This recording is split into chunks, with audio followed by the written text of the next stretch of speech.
सोमवार की रात कपसाड़ गांव की गलियां अजीब खामोशी में डूबी थीं। पुलिस की गाड़ियां सायरन के बिना धीरे धीरे आगे बढ़ रही थीं। चारों तरफ बैरिकेडिंग, हर मोड़ पर सशस्त्र जवान और छतों पर निगरानी। ऐसा लग रहा था जैसे गांव किसी अदृश्य खतरे से घिरा हो। इसी कड़ी सुरक्षा के बीच पुलिस का काफिला गांव में दाखिल हुआ। गाड़ी के भीतर बैठी रूबी की आंखें खिड़की से बाहर टिक गई थीं, जहां बचपन की हर पहचान अब अजनबी लग रही थी। 2 दिन की काउंसलिंग के बाद रूबी ने खुद अपने घर लौटने की इच्छा जताई थी। एलएलआरएम मेडिकल कॉलेज स्थित आशा ज्योति केंद्र में यह फैसला अचानक नहीं हुआ था। वो 2.5 घंटे की लंबी बातचीत थी, पुलिस, काउंसलिंग टीम और परिवार की मौजूदगी में। रूबी के पिता सत्येंद्र की आंखों में डर और उम्मीद साथ साथ तैर रहे थे। भाई नरसी कुमार बार बार बहन की तरफ देख रहा था, जैसे किसी एक इशारे से सारी उलझन सुलझ जाएगी। उस कमरे में शब्द कम और सन्नाटा ज्यादा बोल रहा था। रूबी ने शांत आवाज में कहा था, मुझे घर जाना है।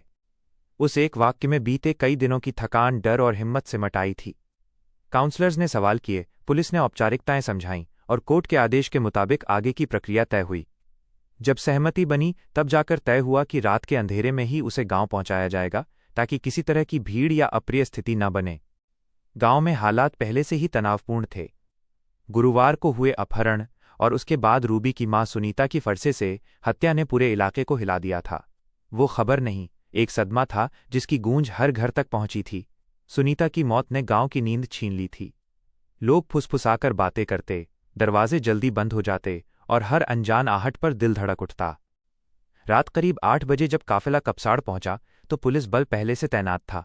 आरएएफ और पीएस बड़ी ई के जवानों ने गांव की सीमाएं घेर रखी थीं। बाहरी लोगों का प्रवेश पूरी तरह बंद था। यहां तक कि सब्जी और रोजमर्रा का सामान बेचने वाले फेरी वालों को भी अंदर नहीं आने दिया गया था। गांव के लोग परेशान थे। घर में जरूरत का सामान खत्म हो रहा था। बच्चे सवाल पूछ रहे थे, लेकिन जवाब किसी के पास नहीं था। रूबी को देखने की उत्सुकता हर चेहरे पर थी। लोग दूर से झांकने की कोशिश कर रहे थे, लेकिन सुरक्षा कारणों से किसी को भी उसके घर के पास जाने की अनुमति नहीं थी। पुलिस की सख्ती में कोई नरमी नहीं थी। हर कदम मापा हुआ था, हर निगाह चौकन्नी। सीओ सरधना आशुतोष कुमार ने औपचारिक रूप से रूबी को उसके परिजनों के सुपुर्द किया। वो पल छोटा था, लेकिन उसका वजन बहुत भारी। घर के भीतर कदम रखते ही रूबी ठिठक गई। दीवारें वहीं थीं, आंगन वहीं, लेकिन मां की आवाज नहीं थी। सुनीता की अनुपस्थिति हर कोने में चुभ रही थी। पिता सत्येंद्र कुछ बोलना चाहते थे, पर शब्द गले में अटक गए। भाई ने बस इतना कहा, अब तू घर आ गई है।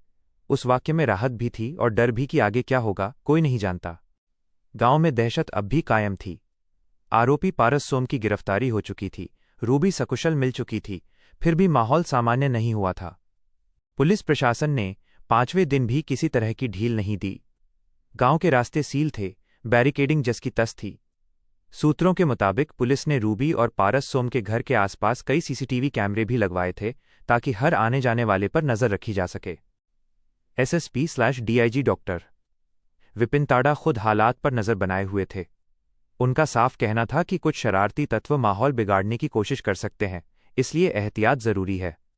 गांव में शांति बनाए रखना इस वक्त सबसे बड़ी प्राथमिकता थी। हर पुलिसकर्मी जानता था कि जरा सी चूक हालात को फिर से भड़का सकती है। रात गहराती जा रही थी, लेकिन गांव जाग रहा था। लोग छतों से नीचे झांकते, दूर खड़े जवानों को देखते और मन ही मन दुआ करते कि ये डर जल्द खत्म हो। रूबी अपने कमरे में बैठी थी। खिड़की से बाहर पुलिस की टॉर्च की रोशनी आती जाती दिख रही थी। उसे एहसास था कि घर लौटना कहानी का अंत नहीं है, ये तो बस एक नया अध्याय है जो पहले से कहीं ज्यादा कठिन हो सकता है। मां की हत्या, खुद का अपहरण, गांव की नफरत और डर, इन सबके बीच रूबी ने घर लौटने का फैसला किया था। ये फैसला आसान नहीं था, लेकिन शायद यही उसकी सबसे बड़ी ताकत थी। बाहर सन्नाटा था, भीतर यादों का शोर, और उसी शोर के बीच कपसाड़ गांव अपनी सबसे लंबी रातों में से एक काट रहा था। कपसाड़ गांव की वो रात जैसे थमी हुई थी। आधी रात के बाद भी कोई गहरी नींद में नहीं था। हर घर में लोग जाग रहे थे। कोई दरवाजे के पीछे खड़ा था, कोई छत से नीचे झांक रहा था, तो कोई मोबाइल पर खबरें खंगाल रहा था। गांव में पुलिस की मौजूदगी इतनी भारी थी कि हर कुछ कदम पर बूटों की आहट सुनाई देती थी।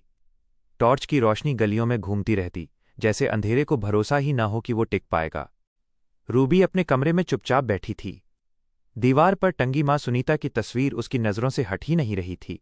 मां की आंखों में वही पुरानी सख्ती और ममता थी जो अब सिर्फ तस्वीरों में बची थी।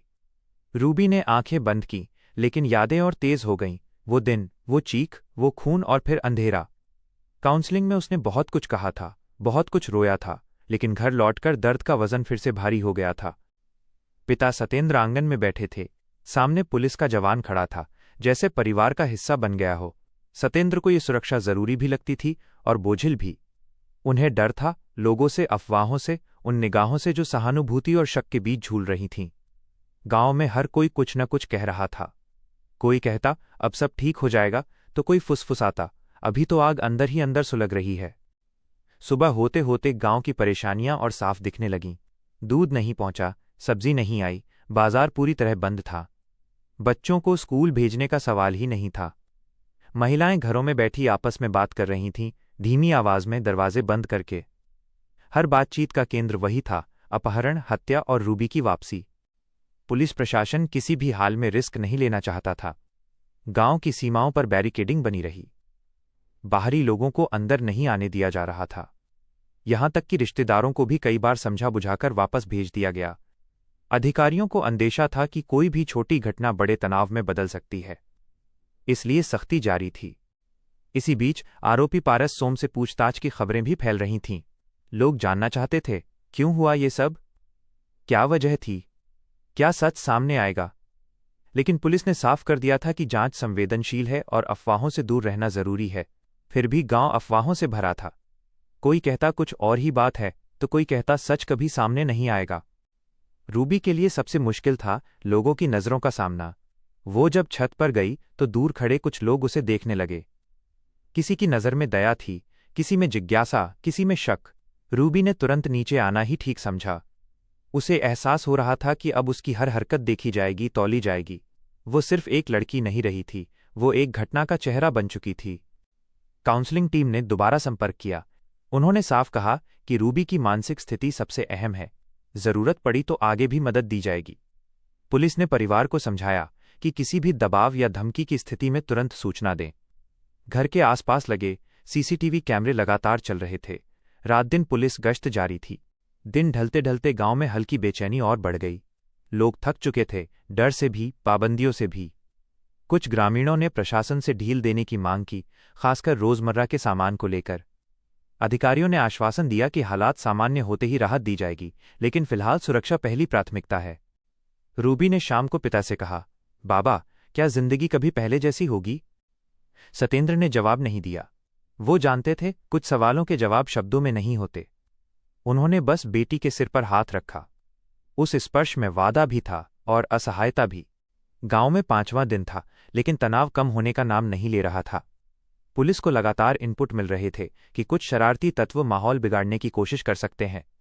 इसी वजह से आरएएफ और पीएस बड़ी ई की तैनाती बरकरार रखी गई। दोस्तों, इस कहानी को सुनाने का उद्देश्य किसी की भावनाओं को या किसी के दिल को ठेस पहुंचाना बिल्कुल नहीं है, बल्कि हमारा मकसद केवल आपको जागरूक करना और समाज के प्रति सचेत करना है। अगर आपको ये कहानी पसंद आई हो तो हमारे चैनल को सब्सक्राइब करें, बेल आइकन प्रेस करें और हमें कमेंट करके ज़रूर बताएं कि आपको हमारी ये कोशिश कैसी लगी।